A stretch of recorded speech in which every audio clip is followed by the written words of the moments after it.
All new Vivo V50e, crafted for luxury and designed for elegance. Buy now. Oscar is always on right track. That is why Fast Track Taxi app உடனே download பண்ணுங்க. இப்போது யாரையோ super star என்றெல்லாம் சொல்லிக் கொண்டிருக்கிறோம், பாராட்டி கொண்டிருக்கிறோம். அவர் அரசியல் வந்து விட மாட்டாரா, வந்து விட்டால் சிக்கலாகி விடுமே என்றெல்லாம் நம்ம யோசித்து அவ்வளோ கட்டோட்டுகள்லாம் இப்போ பார்க்குறோம்.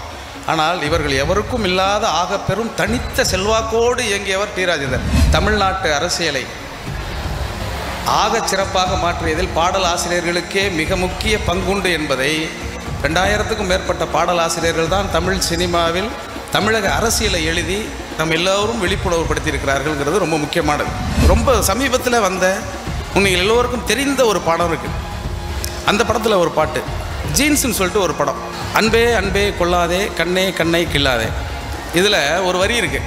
அந்த வரி எனக்கு முதல்ல பார்க்கும்போது எனக்கு பிடிக்கவே பிடிக்காது. அந்த வரி அதாவது என்னென்னா, தேவதை குளித்த துளிகளை எல்லாம் தீர்த்தம் என்றே நான் குடிப்பேன்னு ஒரு வரி இருக்கும்.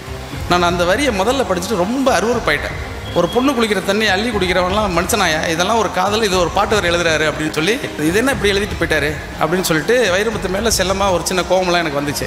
இன்றைக்கு இதெல்லாம் இப்போ எழுதணும்னு வச்சுக்கோங்களேன், நம்மளை ஏதாவது ஒரு சட்டத்தில் போட்டு உள்ளே தள்ளிடுவாங்க. இப்படிலாம் இன்றைக்கி எழுத முடியாது. ஆனால் அன்றைக்கி சங்க இலக்கியத்தில் அப்படி எழுதப்பட்டிருக்கு. சிவகார்த்திகேயன் நடித்து மிகப்பெரிய வெற்றி அடைந்த ஒரு படம் அமரன் ஒரு படம். வெண்ணிலவு சாரல் நீ வீசும் குளிர் காதல் நீன்னு ஒரு பாட்டு. அந்த பாட்டு கேட்டிருக்கீங்கன்னு நினைக்கிறேன். அந்த பாட்டு எழுதும்பொழுது என்ன நடந்துருச்சுன்னா, என்னுடைய மகள் வந்து திடீர்னு உடம்பு முடியாமல் போயிட்டாங்க. பாதி நீயே என் பாதி நீயே, நீ இல்லாமல் நான் ஏது கண்ணே. இது என் மகளுக்கு எழுதுனது தான். பாதி நீயே என் பாதி நீயே, நீ இல்லாமல் ஏது கண்ணே, ஆதி நீயே என் ஆயுள் நீயே, ஆணி வேறே நீங்காது மண்ணே, எங்கே இருள் என்றாலும் அங்கே ஒளி நீதானே. இது என் மகளுக்காக நாடே எழுதி. இந்த திரைப்பாடல்கள் இலக்கியம் அப்படிங்கிற இந்த தலைப்பு எனக்கு கொடுத்த உடனே எனக்கு ரொம்ப மகிழ்ச்சியாக இருந்தது. காரணம், நான் திரைப்பட பாடல் எழுதுவதற்கு காரணமாக இருந்தது இந்த ஊர். இந்த ஊர் என்பதை தாண்டி இந்த ஊரில் மதிக்கப்பட வேண்டிய ஒரு மண்ணின் மைந்தன் ஒருவர் இருக்கிறார். அவர் தமிழ் திரைப்பட பாடல்களில் சாதித்திருக்கக்கூடிய சாதனை என்பது ஆக பெரும் சாதனை. உண்மையாகவே சொல்லப்போனால் இந்த புத்தக காட்சி மேடையில் என்னை விடவும் ஆகச் சிறப்பாக பேசுவதற்கு மிக பொருத்தமான ஒருவர் என்றால், தமிழ் திரையுலகில் அத்தனை துறைகளையும் தன் தோள் மீது தாங்கி சுமந்து அத்தனையிலும் வெற்றி கண்ட டி ராஜேந்தர் தான் மிக பொருத்தமானவர். 80களில் வந்து நான் பள்ளிக்கூடத்தில் படிச்சுட்டு இருக்கும்போது எங்கள் பள்ளிக்கூடத்துக்கு பக்கத்தில் அருள் தேட்டர்னு ஒன்று இருந்தது. அந்த அருள் தேட்டரில் பெரும்பாலும் வந்து டிஆருடைய படங்கள்லாம் ஒளிபரப்புவாங்க, போடுவாங்க, போஸ்டர்லாம் ஒட்டியிருப்பாங்க. எழுத்து கூட்டி படிக்கக்கூடிய காலம்தான் அது. அப்போ வந்து உயிருள்ளே வர உஷா அப்படின்னு சொல்லிட்டு ஒரு படம் 83ன்னு நினைக்கிறேன். எங்கள் ஊரில் வந்து அந்த தஞ்சாவூரில் வந்து அந்த திரைப்படம் வெளிவருகிற பொழுது நான் அறிய இப்போது யாரையோ சூப்பர் ஸ்டார் என்றெல்லாம் சொல்லிக் கொண்டிருக்கிறோம், பாராட்டி கொண்டிருக்கிறோம். அவர் அரசியல் வந்து விட மாட்டாரா, வந்து விட்டால் சிக்கலாகி விடுமே என்றெல்லாம் நம்ம யோசித்து அவ்வளோ கட்டோட்டுகள்லாம் இப்போ பார்க்குறோம். ஆனால் இவர்கள் எவருக்கும் இல்லாத ஆக பெரும் தனித்த செல்வாக்கோடு இயங்கியவர் டி ராஜேந்தர். அவருக்கு நிறைய பெருமைகள் உண்டு, தனித்த பெருமைகள் உண்டுன்னு சொன்னாக்க என்னென்னா, துறைகளில் சிறப்பாக அவர் இருந்தாருங்கிறது இல்லை, எல்லா கெடுகளும் இருக்கக்கூடிய அந்த சினிமாவில் இன்று வரை ஒழுக்கமாக இருக்கிறார் என்கிற ஒரு செய்தி இருக்குல்ல, அது ரொம்ப முக்கியமானது. ஆனால் அவ்வளவு ஒழுக்கமாக இருக்கக்கூடிய ஒருவர் தன்னுடைய பாடல் வரிகளில் எப்படியெல்லாம் எழுதியிருக்கிறாருன்னு பார்த்தாக்க ரொம்ப ஆச்சரியமாக இருக்கும். இந்த இலக்கியம்னா என்ன அப்படின்னு முதல்ல தெரிஞ்சாதான் திரைப்பாடலில் இலக்கியம் என்னன்னு நம்ம புரிஞ்சிக்க முடியும். திரைப்பாடலில் இலக்கியம் அப்படிங்கிறத இலக்கியத்தை தனியாக வச்சுப்போம், திரைப்பாடல் தனியாக வச்சுப்போம். திரைப்பாட்டு என்ன நிலைமையில் இருக்குங்கிறதும் எல்லாருக்கும் தெரியும். அது 4 பாட்டு எழுத வந்ததுக்கு பிறகு ஒட்டுமொத்தமாக தமிழ் திரைப்பட பாடல்களுடைய தரமெல்லாம் கெட்டு போய் விட்டதாக முன்னால் அமர்ந்திருக்கிறவர்களும் தலையாட்டி சிரிக்கிறத பார்த்தா உண்மையிலேயே கெட்டு போயிடுச்சுங்கிற மாதிரி தான் இருக்குது. ஆனால் நான் கொஞ்சம் நல்ல பாட்டெலாம் எழுத முயற்சி பண்ணிகிட்டு இருக்கிறேன். எப்படியாவது ஒரு பாட்டுனாவது நல்ல பாட்டு எழுதிடுவேங்கிற நம்பிக்கையை உங்களுக்கு தெரிவிச்சுக்கிறேன். ஆனால் 80களில் 70களில் தமிழ் சினிமாவில் வந்த திரைப்பட பாடல்கள் வந்து ஆகச்சிறந்த இலக்கிய தரத்தோடு இருந்தன அப்படிங்கிறதுக்கு நான் இப்போ சொல்லப்போகிற என்னுடைய உரையில் நான் எடுத்து காட்ட இருக்கக்கூடிய வரிகளை எல்லாம் நீங்கள் கவனித்தால் அது புரியும். காலத்துக்கு காலம் மாறிக்கொண்டே இருக்கிறது. இலக்கியம்னா ஒரு காலத்தில் இலக்கியம்னா என்னென்னா, இலக்கை இயம்புவது தான் இலக்கியம் அப்படின்னு ஒரு புரிதல் இருந்தது.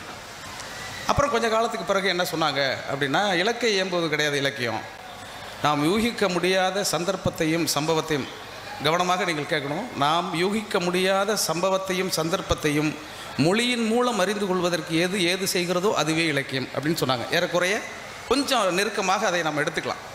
அப்படி நாம் யூகிக்க முடியாத ஒரு சந்தர்ப்பத்தையோ சம்பவத்தையோ எது கொடுக்கிறதோ அது ஆகச்சிறந்த இலக்கியம்.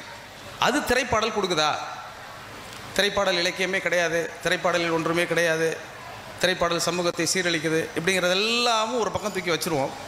திரைப்பாடல்கள் மூலமாக இந்த சமூகத்தில் நிகழ்ந்திருக்கக்கூடிய மாற்றங்களை நாம் முதல்ல புரிந்துக்கிட்டால் தான் திரைப்பாடல்களில் இலக்கியம் இருக்கிறதா இல்லையாங்கிறத நம்ம புரிந்து கொள்ள முடியும். நான் சொல்கிறேன், தமிழ்நாட்டு அரசியலை ஆகச் சிறப்பாக மாற்றியதில் பாடல் ஆசிரியர்களுக்கே மிக முக்கிய பங்குண்டு என்பதை நான் என்னிடத்தில் இருந்து சொல்லவில்லை. பட்டுக்கோட்டையார் இடத்திலிருந்தும், கண்ணதாசன் இடத்திலிருந்தும், கூமா பாலசுப்ரமணியத்திடத்திலிருந்தும், இன்னும் உடுமலை நாராயணகவியிடமிருந்தும் இப்படி ஏராளமான 2000க்கும் மேற்பட்ட பாடல் ஆசிரியர்கள் தான் தமிழ் சினிமாவில் தமிழக அரசியலை எழுதி நம்ம எல்லோரும் விழிப்புணர்வு படுத்தியிருக்கிறார்கள்ங்கிறது ரொம்ப முக்கியமானது.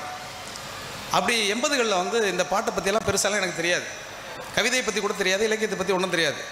ஆனால் சினிமா பாட்டு கேட்குறது அப்படிங்கிறது எங்கள் வீட்டில் ஒரு டிரான்சிஸ்டர் இருக்கும். அந்த டிரான்சிஸ்டரில் எப்போயாவது இந்த பாடல்களை ஒளிபரப்பும் பொழுது கேட்கும் பொழுது அந்த வரிகள்லாம் எனக்கு அப்போ புரியாது. நான் இப்பொழுது ஒரு 30 ஆண்டுகள் கழித்து ஏறக்குறைய 2000 திரைப்பட பாடல்கள் எழுதிவிட்ட பிறகு யோசித்து பார்த்தால் அப்போது நான் கேட்ட அந்த பாடல்கள் தான் என்னை பாடலாசிரியனாக ஆக்கினவோ என்று எனக்கு தோன்றுகிறது.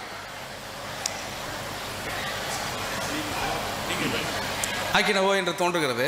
அப்படி நான் கேட்ட பாடல்களில் டிஆர் அவர்கள் வந்து உயிருள்ள வரை உஷா அப்படிங்கிற ஒரு படத்தில் ஒரு பாட்டு எழுதியிருப்பார். அந்த பாட்டுடைய வரிகளை நான் உங்களுக்கு சொல்கிறேன், கொஞ்சம் சொல்கிறேன். நான் இந்திர லோகத்து சுந்தரி ராத்திரி கனவினில் வந்தாலோ,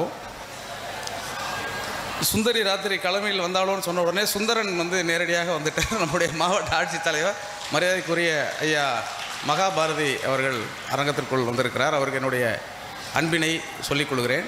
டிஆர்னுடைய அந்த பாடல்கள் எல்லாம் கொடுத்த அந்த உத்வேகம் இருக்கு இல்லையா, அந்த காலத்தில் வந்து ரொம்ப ஆச்சரியகரமான விளைவுகளை எல்லாம் எனக்குள்ளே ஏற்படுத்திக்கிட்டே இருந்தது.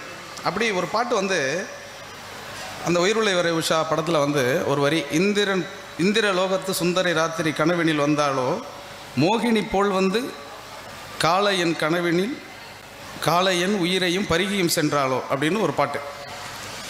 அதில் இந்த பாட்டை நீங்கள் கேட்டிருப்பீங்க, இல்லைனாலும் இன்றைக்கி போய் திருப்பி ஒரு தடவை கேளுங்க. வந்திருக்கக்கூடியவர்கள் நிறைய பேர் இளைஞர்களாக இருப்பதனால் இந்த பாடலை கேட்டிருக்கக்கூட வாய்ப்பில்லை. அதனால் இப்போ போய் நீங்கள் கேட்டு பாருங்கள். ஒரு பாட்டுக்குள்ளே வந்து இப்படியெல்லாம் இப்போ எழுத முடியாது.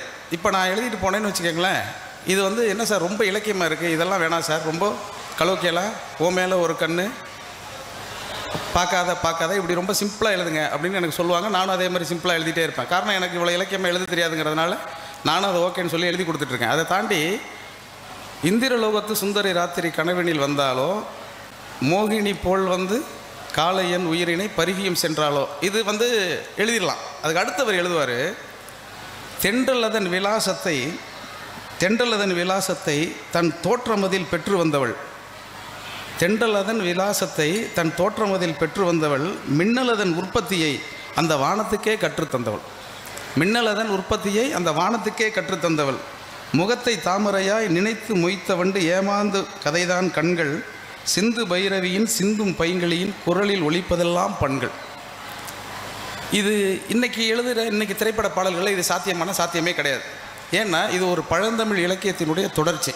இந்த பழந்தமிழ் இலக்கியத்தினுடைய சொல்லாட்சி முறை இருக்கு இல்லையா, இதை ஆகச் சிறப்பாக கூமா பாலசுப்ரமணியத்திற்கு பிறகு தமிழ் திரையுலகில் செய்து காட்டியவர் டி ராஜேந்தர் என்பதனால், அவர் இந்த மண்ணில் பிறந்தவர் என்பதனால் நீங்கள் எல்லோரும் ஒரு முறை அவருக்காக நீங்கள் பெருமை கொள்ளலாம்.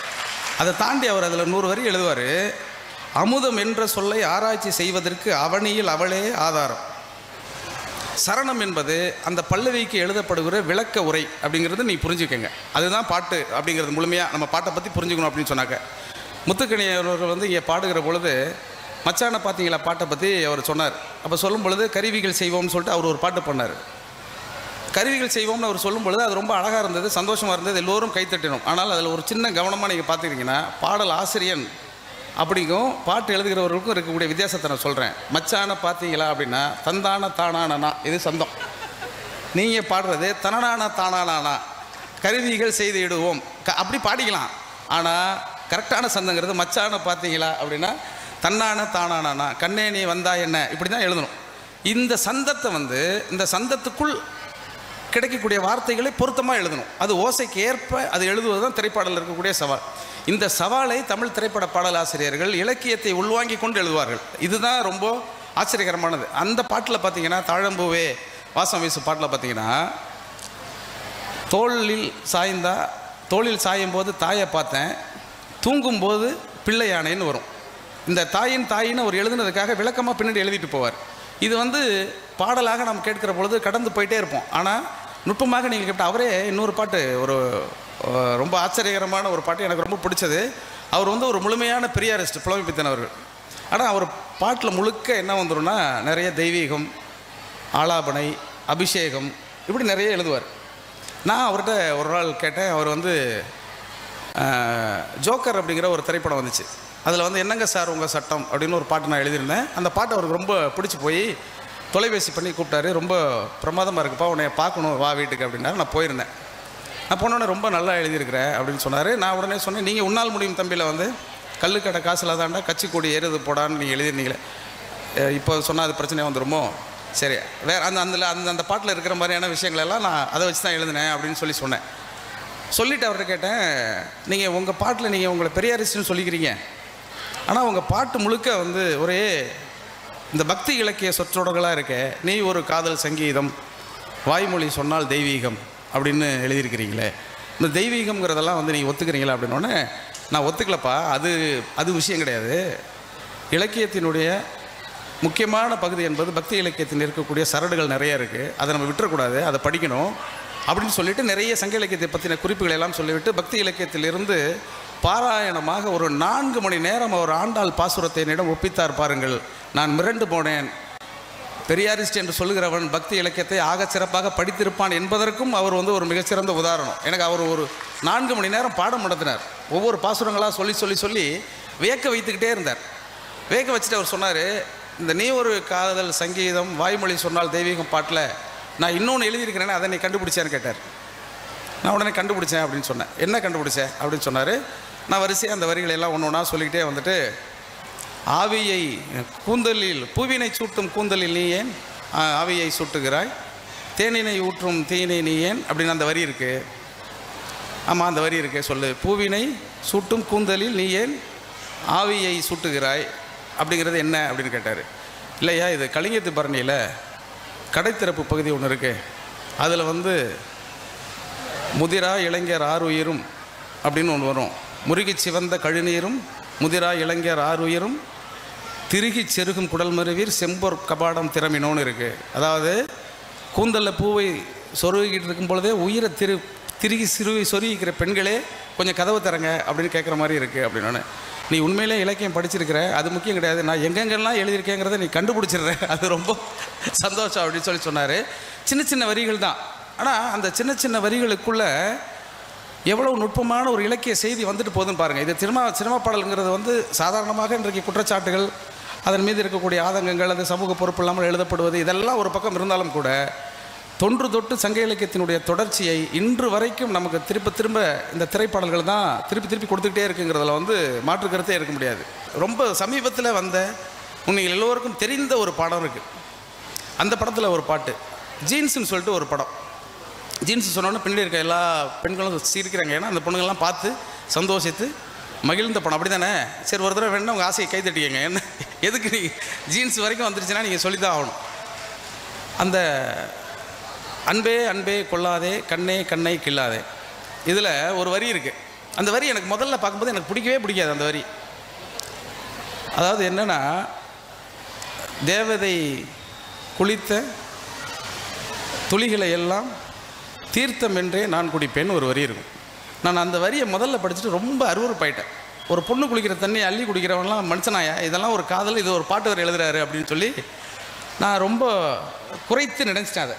அந்த வரி வந்து ரொம்ப அழகான வரி. ஆனால் அப்போ நான் படித்தோன்னே அது பாட்டாக கேட்கும் பொழுது, தேவதை குளிக்கிறதுக்கு பனித்துளியெல்லாம் சேகரிப்பேன், அப்படியே பனித்துளியெல்லாம் சேகரித்த அந்த துளியை அள்ளி அந்த தேவதை குளித்தால் அந்த துளியை அள்ளி நான் குளிப்பேன் அப்படி இருந்தது. இது என்ன இப்படி எழுதிட்டு போயிட்டாரு அப்படின்னு சொல்லிட்டு வைரமுத்து மேலே செல்லமாக ஒரு சின்ன கோவமெல்லாம் எனக்கு வந்துச்சு. ஆனால் ரொம்ப நாளைக்கு பிறகு கதா சப்த சதி அப்படின்னு சொல்லிட்டு ஆந்திர நாட்டு அகநானூர், இந்த அகநானூரை படிக்கக்கூடிய ஒரு வாய்ப்பு இருந்தது. இந்த அகநானூரில் வந்து ஒரு 3 அகநானூறு இருக்கிறது ஆந்திர நாட்டு அகநானூரில். அதில் குறிப்பாக 2 ரொம்ப முக்கியமானது, அது இங்கே கிடைத்தால் நீங்கள் அவசியம் வாங்கி வாசிக்க வேண்டும். நம்முடைய சங்க இலக்கியத்தில் நம்முடைய அகத்துறை பாடல்கள் எப்படி இருக்கோ அது மாதிரி தெலுங்கு அகநானூறு மாதிரியான ஒரு விஷயம் அது. அதில் கதா சப்தசதி அப்படிங்கிற ஒரு நூலை வந்து மூக்கு ஜெகநாத ராஜா அவர்கள் மொழிபெயர்த்திருக்கிறார். உங்களுக்கு இந்த புத்தக கண்காட்சியில் கிடைக்கவில்லை என்றால் நீங்கள் இணையதளத்தில் அதை பெற்றுக்கலாம். இளையத்தில் இருக்குது, தமிழ் டிஜிட்டல் லைப்ரரியில் கதா சப்தசதி மூக்கு ஜெகநாத ராஜான்னு போட்டிங்கன்னா அந்த பாட்டு வரும், அந்த புத்தகம் வரும். அதில் ஒரு 400-500 பாடல்கள் தொகுக்கப்பட்டிருக்கு. ஹாலன் என்கிற மன்னனால் தொகுக்கப்பட்ட புத்தகம். அதை தமிழில் மொழிபெயர்த்திருக்கிறாரு மூக்கு ஜெகநாத ராஜா. பன்மொழி புலவர் அவர், நிறைய புத்தகங்கள் பண்ணியிருக்கிறார். குறிப்பாக இந்த புக்கு பண்ணியிருக்கிறார். அதில் ஒரு பாட்டு இருக்குது. இது இப்படி படிச்சுக்கிட்டே வரும்பொழுது அந்த 500 பாட்டையும் படிக்கும்பொழுது அதில் ஒரு பாட்டு இருக்குது, அண்ணாய் யான் நீராடுங்காலை. அந்த பாட்டு கேளுங்க. அண்ணாய் யான் நீராடுங்காலை அழகன் வந்தங்காற்றில் இறங்கி மஞ்சள் கைப்பு நீர் வாரி குடித்தென் நெஞ்சம் புகுந்து நீங்கள் போன்றான். நான் வந்து இந்த கரையிலேருந்து குடிச்சிக்கிட்டே இருந்தேன். எதிர்கரையிலேருந்து ஒரு பையன் இறங்கினா, என்னை பார்த்தான். நான் மஞ்சள் தண்ணியை கரைச்சி குடித்தோன்னே இந்த தண்ணியெல்லாம் மஞ்சளாக வந்துச்சு. அந்த மஞ்சள் தண்ணியை திருப்பி கிராஸ் பண்ணி போகும்பொழுது பக்கத்து கரையிலேருந்து அந்த மஞ்சள் தண்ணி அள்ளி குடிச்சிட்டான். என் நெஞ்சையே குடிச்சிட்ட மாதிரி எனக்கு இருந்துச்சு அப்படின்னா, தேவதை குளித்த நீர்த்துளி எடுத்து தீர்த்தம் என்றே நான் குடிப்பேன்னு அந்த அகநானூரை எடுத்து தான் வைரமுத்து எழுதினாருங்கிற தகவல் எனக்கு எப்போ தெரிஞ்சதுன்னா ரொம்ப லேட்டாக தெரிஞ்சுது. எதுக்கு சொல்ல வரேன்னா, இப்படி ஏதாவது எங்கேயாவது நம்ம படிக்கக்கூடிய எல்லா செய்திகளையும் விஷயங்களையும் பின்னால் நாம் தெரிந்து கொள்கிற பொழுது கிடைக்கக்கூடிய சந்தோஷம் இருக்குல்ல, அது வந்து ரொம்ப அலாதியான ஒரு சந்தோஷம். அது வந்து திரைப்பட பாடல்களுக்கே இருக்கக்கூடிய தனித்துவமான அடையாளம். இந்த ரம்மி அப்படின்னு சொல்லிட்டு ஒரு படம் வந்துச்சு. அந்த படத்தில் வந்து எனக்கு வந்து எப்போ பார்த்தாலும் சங்க இலக்கியத்தை பற்றி என்னை பற்றின குறிப்புரை சொல்லுகிற பொழுது சங்க இலக்கியத்தை எண்ணுரையில் எழுதியிருக்கிறாரெல்லாம் சொன்னாங்க இல்லையா. அப்படி சங்க இலக்கியத்தில் படிக்கும்போது அதில் வந்து ஒரு 100 பாடல்களை நான் என்னுடைய மொழியில், என்னுடைய அனுபவத்தில், என்னுடைய ரசனையில், என்னுடைய மொழியில் நான் கொடுத்துருக்கிறேன். அப்படி படிக்கும்போது ஒரு சங்கப்பாட்டை வந்து நான் படித்து கொண்டே வருகிற பொழுது இந்த பாட்டை நம்ம பயன்படுத்தவே கூடாது அப்படின்னு ஒதுக்கி வச்சேன். அது வந்து புறநானூற்றில் இருக்கக்கூடிய 299வது பாட்டு. அது போய் நீங்கள் வீட்டில் படிச்சுக்கங்க. அந்த பாட்டுடைய அர்த்தத்தை மட்டும் நான் சொல்லிக்கிறேன். அதில் என்னென்னா, இங்கே நிறைய பெண்கள் இருக்கிறதுனால நான் அதை சொல்கிறேன். சங்க புலவன் எல்லா புலவனும் நல்லவன் இல்லைங்கிறதுக்கு சொல்கிறேன் நான் இந்த பாட்டை. அதில் என்ன சொல்வேன்னா, பொன்முடியார் எழுதின பாட்டு. அது என்னென்னா, 2 சிற்றரசர்கள் இருந்தாலே சண்டை வந்துடும் பக்கத்து நாட்டில் இருக்கிறவனுக்கு. இப்போ 2 பேருக்கு சண்டை. இந்த 2 பேருக்கு சண்டையை பற்றி விவரிச்சுக்கிட்டு வரும்பொழுது, ஒரு சீரூருங்கிற நாட்டில் இருக்கக்கூடிய அந்த அரசன் ஒரு குதிரை வச்சுருக்கிறான். எதிரி நாட்டில் ஒரு அரசன் அவன் ஒரு குதிரை வச்சுருக்கிறான். இவன் வச்சுருக்கிற குதிரை எப்படி இருக்குன்னா, உளுந்தன் சக்கையை தின்னுட்டு இருக்கு. யார்? அந்த சீரூர் மன்னன். அந்த எதிரி நாட்டு மன்னன் வச்சுருக்கக்கூடிய குதிரை எதை சாப்பிட்டுட்டு இருக்குனாக்க, நெய் சோற்றை காலால் மிதித்து கொடுத்து அந்த உணவை சாப்பிட்டுட்டு இருக்கு. அப்படின்னா அது நெய் சோறு சாப்பிட்ட குதிரை. நெய் சோறு சாப்பிட்ட குதிரைன்னா என்னென்னு நீங்கள் புரிஞ்சுக்கங்க. அந்த புரிஞ்சிருச்சா உங்களுக்கு மட்டும் எல்லாமே புரிஞ்சிடும். அப்புறம் எனக்கு அது புரிஞ்சு அது பெரிய சிக்கலாகிடும். அந்த நெய் சோறு சாப்பிட்ட குதிரை இருக்குது. இப்போ இந்த 2 சண்டை நடந்துகிட்டு இருக்கும் பொழுது நெய் சோறு தின்ன குதிரை தோற்று போயிடும், உளுந்தஞ்சக்கை தின்ன குதிரை ஜெயிச்சிரும். அதுதானே அரசியல், அதுதானே நம்ம பார்க்குற அரசியல். அதனால் உளுந்தஞ்சக்கை தின்ன மாதிரி குதிரை. இப்போ அந்த நெய் சோறு தின்ன குதிரை தோற்று போச்சுங்கிறதுக்கு ஒரு ஓமை சொல்கிறான். அந்த குதிரை வந்து ஒதுங்கிருச்சு. எப்படி ஒதுங்கிச்சுன்னா, மாதவிடாய் வந்த பெண்கள் சமையலறை பாத்திரங்களை தொடாமல் முருகனை வெளியில் இருந்து வழிபடுவார்களே, அப்படி ஒதுங்கியது அப்படின்னு இருக்கான். இன்றைக்கு இதெல்லாம் இப்போ எழுதணும்னு வச்சுக்கோங்களேன், நம்மளை ஏதாவது ஒரு சட்டத்தில் போட்டு உள்ளே தள்ளிடுவாங்க. இப்படிலாம் இன்றைக்கி எழுத முடியாது. ஆனால் அன்றைக்கி சங்க இலக்கியத்தில் அப்படி எழுதப்பட்டிருக்கு. இந்த மாதவிடாய் பற்றியெல்லாம் இன்றைக்கி நம்ம பாட்டில் எழுத முடியுமான்னு யோசிங்க. பெண்ணுக்கு தானே இப்படி சொல்கிறான், நம்ம ஏன் ஆணுக்கு எழுதக்கூடாதுன்னு சொல்லிட்டு நான் என்ன பண்ணிட்டேன், ரம்மின்னு ஒரு படம், அடியே என்ன ராகம் நீயும் பாடுற அழகா உள்ள பூந்து சாமி ஆடுற அப்படின்னு ஒரு பாட்டு நீங்கள் கேட்டிருப்பீங்கன்னு நினைக்கிறேன். நீங்கள் கேட்குறத பற்றி தலையாடுறத பார்த்தாலே தெரியுது. உங்களுக்கு என்ன இப்போ கை தட்டிக்கணும், அவ்வளோதானே, தட்டிக்கிங்க வேணாம். அந்த அடியே என்ன ராகம் நீயும் பாடுற அழகா உள்ள பூந்து சாமி ஆடுற, வக்கனையாக பார்க்குற வம்புகளை கூட்டுற, சர்க்கரையை சாதம் போல் ஊட்டுற, எண்ணெய் நீ ஏணி மேலே ஏற்றுற அப்படின்னு எழுதி கொடுத்துட்டேன். சர்க்கரையை சாதம் போல் ஊட்டுறீங்க, ரொம்ப பிரமாதமாக இருக்குது சார் அப்படின்னு சொன்னார். நம்ம கசப்பெல்லாம் பின்னாடி தானே வைக்க போகிறோம், அது டேரக்டருக்கு தெரியாது. நான் உடனே எழுதி கொடுத்துட்டு பின்னாடி எழுதினேன், பழகின நண்பனை விட்டேன் பட்டுன்னு படிப்பை விட்டேன் அப்படின்னு வரிசையாக ஒன்று ஒன்றா சொல்லிகிட்டே வந்தேன். அவர் ரொம்ப மகிழ்ச்சியாக எல்லாத்தையும் கேட்டுகிட்டே வந்துட்டார். அந்த இயக்குனர் வந்து ரொம்ப மகிழ்ச்சியாக சூப்பர் சார் அப்படின்னு சொன்னார். நான் எழுதினேன், பழகின நண்பனை விட்டேன், படிப்பையும் பட்டுன்னு விட்டேன், அடிக்கடி தெருவை பார்க்குறேன், வருவன்னு வழியை பார்க்குறேன், தனியாக நானும் கூட கட்டுறேனே பாட்டு முழுசாக ஒன்றாலன்னா ஆணையம்புள்ள தீட்டு. பொம்பளைக்கு தானடா தீட்டு, ஆம்பளைக்கு இருக்குடா, நம்ம எழுதுவோம், அவர் தானே எழுதுவோம், சங்க இலக்கியத்தில் பொம்பளைக்கு தானே எழுதுவோம், நம்ம ஆம்பளைக்கு எழுதுவோம்னு சொல்லிட்டு தனியாக நானும் கூட கட்டுறேனே பாட்டு முழுசாக ஒன்றாலன்னா ஆணையம்புள்ள தீட்டு, பசியோ மங்கி போச்சு படுக்க தள்ளி போச்சு காரணம் நீயடி தூக்கவா காவடி அப்படின்னு எழுதி கொடுத்துட்டு வந்துட்டேன். ரெக்கார்டிங்லாம் முடிஞ்சிருச்சு. அந்த டைரக்டர் ரெக்கார்டிங்லாம் முடிஞ்சு படம்லாம் முடிஞ்சு படம் ரிலீஸ் ஆகிறதுக்கு முன்னாடி அவர் கேட்டார் ஃபோன் பண்ணி, சார் இது ஆம்பளை பாடுற மாதிரி இருக்குது சார், ஆம்பளை வந்து முழுசாக ஒன்றாலான ஆனம்புள்ள தீட்டுன்னா ஆம்பளைக்கு எது சார் தீட்டு அப்படின்னா, 2020க்கு பிறகு எல்லா ஆம்பளைக்கும் தீட்டு இருக்குடா, இன்னமே இது பெண்களுக்குன்னு சொல்லக்கூடாது, ஆண்களுக்கும் இருக்குது, காதல் வந்தால் ஆண் வேறு பெண் வேறு அல்ல, எல்லாம் ஒன்று தான் அப்படின்னு சொல்லி சொன்னால் அந்த பாடல் மிகப்பெரிய வெற்றி அடைந்ததுங்கிற வேறு. ஆனால் இந்த பாடல் இப்படி ஒரு சிந்தனையை தருவதற்கு இலக்கியத்தில் இருக்கக்கூடிய, அதுவும் புறநானூற்றில் இருக்கக்கூடிய 299வது பாடலான பொன்முடியார் எழுதிய பாடல் இருக்குங்கிறத நான் சொன்னால் தான் தெரியுது இல்லையா? நான் சொல்லாமலே தெரியணும்னா இந்த புத்தக கண்காட்சியில் விற்கக்கூடிய புத்தகங்களை நீங்கள் வாங்கி படித்தா உங்களுக்கே தெரிஞ்சிடும். அதனால் இந்த புத்தக கண்காட்சிக்கு வருவதனுடைய நோக்கம் என்பது வந்து சின்ன சின்ன விஷயங்களை இப்படி பகிர்ந்து கொள்வதற்கான ஒரு வாய்ப்பை ஏற்படுத்தி தருவது. இப்போ நான் இந்த உரையின் ஊடாகவே உங்களுக்கு கிட்டத்தட்ட ஒரு 5-6 புத்தகங்களை சொல்லியிருப்பேன். ஆனால் இந்த 5-6 புத்தகங்கள் உங்களுக்கு இன்று புதுசாக கிடைத்தது அப்படிங்கிறத தாண்டி இந்த கண்காட்சியில் வாங்கி நான் படித்த புத்தகங்களை தான் உங்களோட நான் பகிர்ந்திருக்கிறேன். அப்போது ஒவ்வொரு கண்காட்சியிலும் நீங்கள் வாங்கி கொண்டு வைக்கிற புத்தகங்கள் வாசிக்க வேண்டும் என்பதற்காகவே இல்லை. நான் என்ன சொல்கிறேன்னா, புத்தகங்களை வாங்கிட்டு போனால் வாசிக்கணுங்கிற அந்த அவசியமே இல்லை. நம்ம வீட்டில் இருக்கிற எல்லா பொருளையும் பயன்படுத்துகிறோமா என்ன? நல்லா யோசிச்சு பாருங்கள். நம்ம வீட்டில் எல்லா அம்மாக்களும் ஓவன்னு ஒரு மிஷின் வாங்குவாங்க. வாங்கும் பொழுது உங்களுக்கு ஐஸ்கிரீம் செஞ்சு தரேன், அதை செஞ்சு தரேன், ஆனால் கடைசி வரைக்கும் அதை துடைக்க கூட மாட்டாங்க, கடைசி வரைக்கும் அப்படியே இருக்கும். அப்படி புத்தகங்கள் இருந்தால் கூட பரவாயில்லை, நீங்கள் வாங்கி வையுங்கள். நான் வாங்கி எங்கள் அப்பா வாங்கி வைத்த புத்தகங்கள் எங்கள் அப்பாவால் படிக்கப்படவில்லை, என்னால் படிக்கப்பட்டது போல் என்னால் வாங்கி வைக்கப்பட்ட புத்தகங்கள் என் மகளுக்கு சேரட்டும், என் மகனுக்கு சேரட்டும் அப்படிங்கிற மாதிரி உங்களால் வாங்கி வைக்கப்படுகிற புத்தகங்கள் உங்களுக்கு தேவையோ பயன்படுதோ இல்லையோ உங்களுடைய குழந்தைகளுக்கு பயன்படுங்கிறதுனால நீங்கள் அவசியமாக அந்த புத்தகங்களை வாங்க வேண்டும்னு நான் கேட்டுக்கிறேன். சின்ன ஒரு திரைப்பாடல் இலக்கியம் அப்படின்னு உள்ளே வந்ததுனால இந்த டிஆரை பற்றி நான் சொல்லிக்கிட்டே வந்தேன் இல்லையா? அவருடைய சின்ன சின்ன நகாசுகள் அவர் வந்து நிறைய பாட்டுக்குள்ளே பண்ணிக்கிட்டே இருப்பார். நான் அவரை தொடர்ச்சியாக அவருடைய எல்லா பாடல்களையும் முழுமையாக கேட்டவன் என்கிற முறையில் ஒரு மைதிலி அணை காதலின்னு ஒரு படம் வந்துச்சு. அந்த படம் அநேகமாக எல்லோரும் பார்த்துருக்குவீங்க. அதில் ஒரு பொன்மானை நான் காண தகதிமித்தோம் அப்படின்னு ஒரு பாட்டு இருக்குது. அதை விட அதுக்கு முன்னாடி இன்னொன்று சொல்லிடணும். அந்த படத்தில் கிளைமேக்ஸில் ஒரு பாட்டு இருக்கும், நானும் முன்ன உறவை நாடி வந்த பறவைன்றீங்களே. அப்போல்லாம் எங்கள் ஸ்கூலில் வந்து எந்த ஆனுவல் டே ஃபங்க்ஷன் இருந்தாலும் யாராவது ஒரு பையன் நானும் முன்னன் உறவை பாட்டுக்கு டான்ஸ் ஆடிடுவான். அது என்னென்னா ரொம்ப ஈஸியாக இருக்கும். என்ன ஈஸியாக இருக்கும்னாக்கா, வில்லன் வந்து கத்தி வீரிச்சிட்டே இருப்பான். அதெல்லாம் வந்து இப்போ எல்லாம் அப்படி படம் எடுத்தோம்னாக்கா நம்மளை வந்து வாட்ஸ்அப்பில் அது சோஷியல் மீடியாவில் விட்டு ரொம்ப ட்ரோல் பண்ணிடுவாங்க. ஏன்னா அந்த காலத்தில் அதெல்லாம் இல்லைங்கிறதுனால கத்தியை வீசிக்கிட்டே இருப்பான் வில்லன். டிஆர் மேலே வந்து கத்தி வந்து விழுந்துக்கிட்டே இருக்கும். எல்லா கத்தியும் உருவி எடுத்து வீசிட்டு அமலாவை காப்பாற்ற போயிட்டே இருப்பார். ரொம்ப அற்புதமான படம் அது. அந்த உணர்வுகள் வந்து அவர் கடத்துகிற அந்த விதம் இருக்கு இல்லையா? அதில் நானும் முந்தன் உறவை பாட்டு மாதிரியே அந்த இன்னொரு பாட்டு சொன்னேன் இல்லையா, ஒரு பொன்மானை நான் காண தக்கதிமித்தோம், அந்த அம்மானை நான் பாட தக்கதிமித்தோம் இருக்கு இல்லையா? அந்த பாட்டுக்குள்ளே ஒரு சின்னதாக ஒரு வேலை இருக்குது.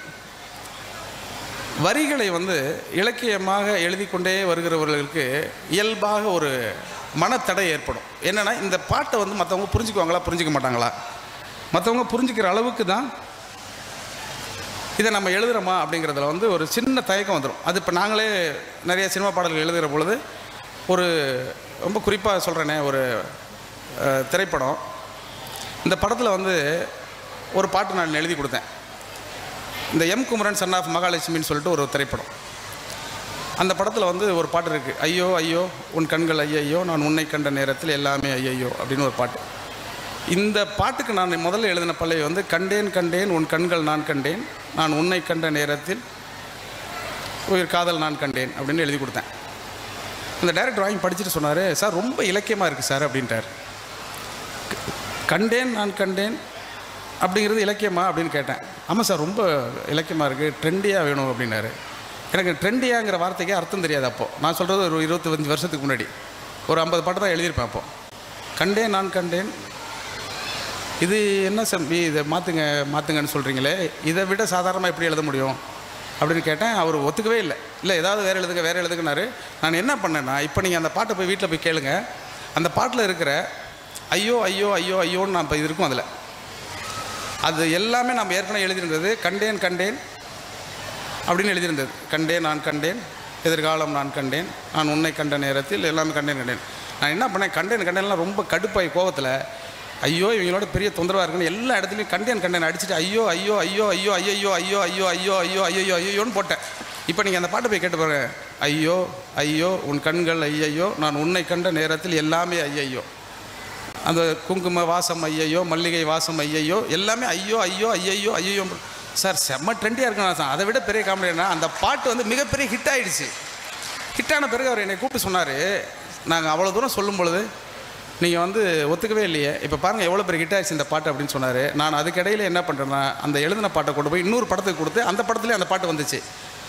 விஜய் அவர்கள் நடித்த மதுரைங்கிற ஒரு திரைப்படம் இருக்கு இல்லையா, அதில் ஏற்கனவே அந்த பாட்டுக்கு எழுதின அதே பல்லவி தான் கண்டேன் எதிர்காலம் நான் கண்டேன்னு ஒரு பாட்டு இருக்கும்ல, அந்த பாட்டுக்கு எழுதின பாட்டு தான் இது. நான் அப்புறமா சொன்னேன், ஏன்பா நீ வந்து ஜெயம் ரவி வெட்டிகிட்டே இவ்வளோ பெரிய ஹிட்னு சொன்னால், நான் விஜயை கொடுத்து அவ்வளோ பெரிய ஹிட் பண்ணனே, அது என்ன சொல்கிறேன் அப்படின்னு சொன்னேன். அதனால் மொழியினுடைய செழுமை என்பது நாம் என்ன மாதிரியாக கையாளுகிறோம் அல்லது எப்படி பிரயோகிக்கிறோங்கிறத பொறுத்து தான் இருக்குதே தவிர, இலக்கியம் என்பது வந்து நம் உள்ளத்தில் தான் இருக்குது.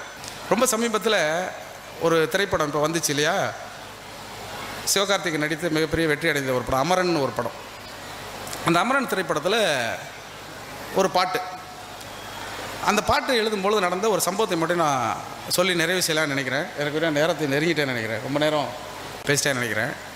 அந்த அமரன் திரைப்படத்தில் ஒரு 3 பாட்டு நான் எழுதினேன். அந்த 3 பாட்டு எழுதுகிற பொழுது நடந்த ஒரு நெருக்கடியான சூழல் எனக்கு தனிப்பட்ட முறையில் இருந்தது. ஆனால் எப்படி இலக்கியம் எனக்கு கை கொடுத்ததுங்கிறது தான், திரைப்பாடல்கள் இலக்கியங்கிறத தாண்டி இலக்கியம் திரைப்பாடலுக்கு எப்படி கை கொடுக்குதுங்கிறது தான் முக்கியமாக இந்த பேச்சினுடைய இறுதியாக நான் வைத்துக்கொள்ள வேண்டும் என்று நினைத்தேன். அப்படி இருக்கக்கூடிய அந்த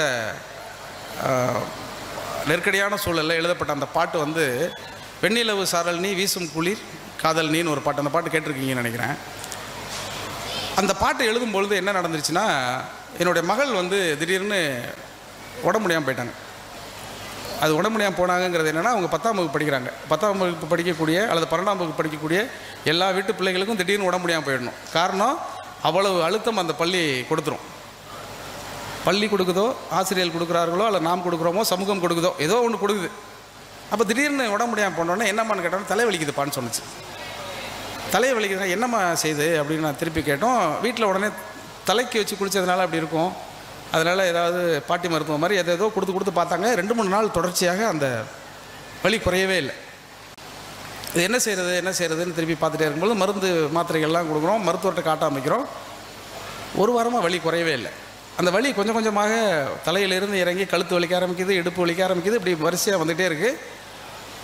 1 வாரத்தின் அந்த 7ஆவது நாள் வருகிற பொழுது திடீரென்று என் மகள் சொன்னால், என் பார்வையில் 2 தெரியுதுப்பா அப்படின்னு சொன்னான். இந்த கண்ணினுடைய கருவிழிகள் வந்து அசையலை. ரொம்ப ஒரு மாதிரி எனக்கு பதட்டம் ஆயிடுச்சு. அந்த நேரத்தில் வந்து வேட்டையன், அமரன் இப்படி ரொம்ப முக்கியமான ரிலீஸுக்கு ரெடியாக இருக்கக்கூடிய எல்லா படங்களுக்கும் பாட்டு எழுதிட்டே இருக்கேன். இப்போ எனக்கு மருத்துவரை காட்டுறது இந்த பரபரப்பு கிடையாது, இந்த பாட்டை முடிக்கணும். ஆனால் இந்த சூழலும் இப்படி நெருக்கடியாக இருக்குது, என்ன செய்கிறதுன்னு தெரியல. சரின்னு மருத்துவமனையிலேயே ஒரு அறையை போட்டு அங்கேயே நான் தங்கிட்டு அந்த பாட்டை எழுதிக்கிட்டே இருக்கேன். மருத்துவர்கிட்ட போய் காட்டினோன்னே அவர் சொன்னால், டிப்ளோபியாங்கிற ஒரு சின்ன விஷயம் சார், இது ஒன்றும் கிடையாது, இது இயல்பாக வர்றது தான், ஒன்றும் கிடையாது, ரொம்ப மன அழுத்தமோ அல்லது ஏதோ இது வந்து உறுதியாக சொல்ல முடியாது, எதுதான் இது காரணம் கிடையாது, அப்படி வர்றது உண்மை. அதனால் முதுகு தண்டில் ஒரு சின்ன ஒரு ஊசி போட்டு அந்த ஃப்ளூயிட் எடுத்துட்டோம்னா அது சரியாயிடும். நாங்கள் அதே மாதிரி அவர் போட்டார், அது சரியாயிடுச்சு. சரியான பிறகு இந்த கருவளையங்கள் சரியாக ஆகணும் இல்லையா, அது ஆகலை. அவர் என்ன சொன்னார்னா, இது ஒரு 6 நாளில் சரியாகலாம், 6 வாரத்தில் சரியாகலாம், 6 மாதத்தில் சரியாகலாம், 6 ஆண்டில் சரியாகலாம், எப்போ சரியாகும்னு சொல்ல முடியாது, அதுவாக தான் சரியாகுன்ட்டார். இப்போ 1 வாரமாக வந்து ஒவ்வொரு படத்துக்கும் பாட்டு எழுதிக்கிட்டே இருக்கிறோம். ஆனால் எனக்கு இந்த மனநிலை வந்து எப்படி இருந்தாலும் வீட்டுக்குள்ளே ஒரு பிரச்சனைனா வீட்டுக்கு குழந்தை மேலே தானே இருக்கும், நமக்கு திரும்ப திரும்ப சுற்றிக்கிட்டே இருக்குது. அந்த படத்தில் அந்த கதை சூழல் என்னென்னா, கணவன் வந்து போரில், அதாவது அந்த இதில் வந்து இறந்து போயிடுவார். அவரை நினச்சி பாடக்கூடிய, ஏற்கனவே தன்னோடு இருக்கும் பொழுது இருந்த அந்த காதல் பாடல் அவன் நினச்சி பார்க்கணும். அப்போ எல்லாமும் தான் அப்படிங்கிறது இருக்கணும். நான் யோசிச்சு பார்த்தேன், சரி இது வந்து அந்த சுச்சுவேஷனுக்கெல்லாம் நம்ம எழுத முடியாது, நம்ம சுச்சுவேஷன் வேறையாக இருக்குது அப்படின்னு சொல்லிட்டு, பாதி நீயே என் பாதி நீயே நீ இல்லாமல் நான் ஏது கண்ணே, இது என் மகளுக்கு எழுதுனது தான். பாதி நீயே என் பாதி நீயே நீ இல்லாமல் ஏது கண்ணே, ஆதி நீயே என் ஆயுள் நீயே ஆணி வேறே நீங்காது மண்ணே. அடுத்த வரி தான். ஏன்னா திருப்பி டெய்லி காலையில் எழுந்திரிச்சோடனே கையை காமிச்சு, அம்மா கை கண்ணை இப்படி திருப்பு, கண்ணை இப்படி திருப்பி நான் செக் பண்ணிகிட்டே இருந்தோம். டாக்டர் வந்து அதை சொல்லியிருந்தார், அது ஒரு எக்ஸசைஸ் மாதிரி பண்ணுங்கன்னு. அதனால் அந்த கண் எப்போ வந்து அந்த ஐபால் வந்து ரொட்டேட் ஆகும் அப்படின்னு வெயிட் பண்ணிகிட்டே இருக்கும் ஒரு நாளும். இது வந்து கடைசியில் பாட்டு கொடுக்குற அன்னைக்கு எழுதின பாட்டு இது. பாதி நீயே என் பாதி நீயே நீ இல்லாமல் நான் ஏது கண்ணே, ஆதி நீயே என் ஆயுள் நீயே ஆணி வேறே நீங்காது மண்ணே, எங்கே இருள் என்றாலும் அங்கே ஒளி நீதானே. இது என் மகளுக்காக நானே எழுதுகிறேன். எங்கே இருள் என்றாலும் அங்கே ஒளி நீதானே, கண்ணா என்னை நீயும் காக்க கண்ணீரையும் காணேனே, நீண்ட தூரம் போன போதும் நீங்குமோ காட்சியே நான் எழுதினேன். அப்புறம் படத்துக்காக காட்சியை தூக்கிட்டு காதலேன்னு, ஏன்னா அங்கே காட்சி அங்கே பிறந்தாதில்ல, அந்த காட்சி அங்கே முடிஞ்சிருச்சு. அதனால் நீண்ட தூரம் போன போதும் நீங்குமோ என் காதலே அப்படின்னு சொல்லிட்டு சொன்னேன். இந்த எங்கே ஒளி என்றாலும் எங்கே இருள் என்றாலும் அங்கே ஒளி நீதானே அப்படின்னு எழுதுனதுக்கு ஒரு வரி வேணும் இல்லையா? அது நான் எங்கிருந்து எடுத்தேன் என்பதை சொல்கிறேன். பாரதியிடம்தான் எடுத்தேன். பாரதி தான் சொன்னான், இருள் என்பது குறைந்த ஒளி அப்படின்னு சொன்னான். இருள் என்பது இருள் அல்ல, குறைந்த ஒளி. எனவே இந்த ஒளியை நீங்கள் கூட்டிக் கொள்ள வேண்டும் என்றால் புத்தகத்தை வாசிக்க வேண்டும். என் குலம் என்றுணை தன்னிடம் ஒட்டிய மக்கள் பெருங்கடல் பார்த்து மகிழ்ச்சி கொள், அறிவை விரிவு செய், அகண்டமாக்கு விசால பார்வையால் விலங்கு மக்களை மானிட சமுத்திரம் நான் என்று கூவு. நன்றி, வணக்கம். All new Vivo V50e, crafted for luxury and designed for elegance. Buy now. Oscar is always on right track. That is why Fast Track Taxi app உடனே டவுன்லோட் பண்ணுங்க.